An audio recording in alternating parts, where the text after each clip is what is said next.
Houston, partway through the first quarter, Rudy Gobert found himself exposed on the perimeter, trying to guard MVP-to-be James Harden. It's a task no 7-footer should face. Soon Harden had a terribly easy but oh-so-deadly layup. It was a metaphor for the entire proceedings. Houston blew the doors off the Jazz, 110-96. The Jazz are now down one game and one starting point guard. The scary thing for them is there could have been others on the casualty list. Donovan Mitchell rolled his ankle in the fourth quarter, but returned. Gobert went to the free throw line massaging and rotating his shoulder, then missed 2 attempts. Both showed up fine in the post-game media session. Mitchell tweaked his ankle when he and Eric Gordon stepped into the same space. But 32 seconds later, he returned. "I'm fine," he said. The Jazz, not so much. The Rockets exposed them, not as a bad team, but a team that played a wee hours game against Oklahoma City roughly 36 hours before, minus injured point guard Ricky Rubio. They could have used Rubio, some rest, some prep time, and maybe an energy drink. Once the ball goes up, Coach Quinn Snyder said, "You just need to compete." But this is Houston. How many teams can compete with that? So this is the best team in the league, so far. The Jazz knew it in November, and December, and February. The way things are going, they won't get much of a look in May. But asked if it was the total game he had been looking for, Rockets coach Mike D'Antoni said, "No.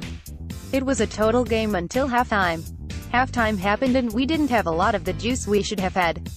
Jazz Nation, yikes. D'Antoni isn't a dunce, he's been in these situations before. On Sunday he exploited the Jazz's weaknesses, some having to do with Rubio's absence, others not. Mostly, though, he stayed out of Chris Paul's and James Harden's way. That's not an unpleasant thing, considering they scored 14 and 21 points respectively in the first half. Harden went on to total 41. The proceedings look distantly familiar, like last year when they reached the second round, only to run into the league's best team, Golden State. With the score already getting out of hand, Gobert ended up near the top of the three-point circle, guarding Harden. Gobert is a supreme defender, in the paint. This occurred in the open. Harden passed him like an ambulance at a stoplight. Unlike Oklahoma City in the first round, the Rockets took what was offered in the way of shots, rather than merely taking as many shots as possible. The Jazz's worries were coming true. Houston made 5 of its first 7 three-point shots as the lead got to 27 before halftime. The fact the Jazz are down 1-0 in the series is not news. They got beat by a combined 70 points in 4 regular season games with the Rockets.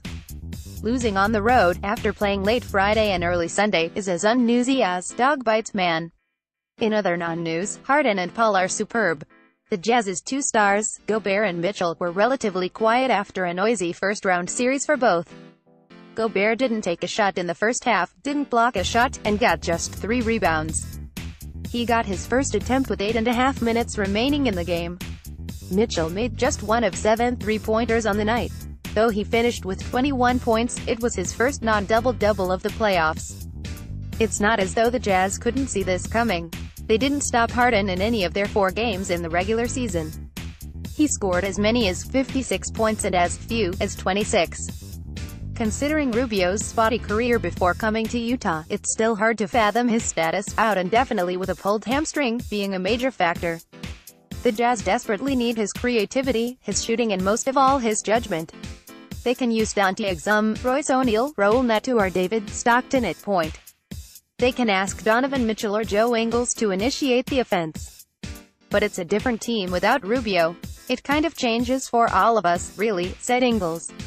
But nothing changes things as much as when Harden